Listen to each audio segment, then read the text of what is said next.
যেমন এখন আমি যে মাঠে বসে আছি, আপনাদের সাথে কথা বলছি, আজকে থেকে ২০ বছর আগে আমি এই মাঠে খেলাধুলা করতাম। কথা বুঝতে পারছেন?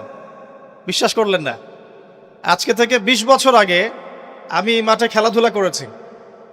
এমনকি একদিন আমার বাবা আমাকে বলেছিলেন, এবং আমি খেলাধুলা খুব পছন্দ করতাম, এবং আপনারা জানেন যে আমি খেলাধুলার সাথে ছিলাম, অনেক দূর পর্যন্ত খেলেছি আলহামদুলিল্লাহ। তো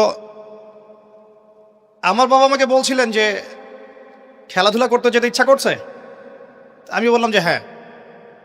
তো আমার মনে আছে ঠিক ওই যে ছেলেগুলো যেখানে দাঁড়িয়ে আছে ওই জায়গাটাতে আমি খেলছিলাম। আমার ব্যাচমেট যারা আছেন এখানে উপস্থিত হয়তো তারা জানবেন বিষয়টা। ক্রিকেট, অবশ্যই ক্রিকেট খেলতে খেলতে শুনলাম যে বাসায় আমার বাবা মারা গেছেন। ইন্না লিল্লাহি ওয়া ইন্না ইলাইহি রাজিউন।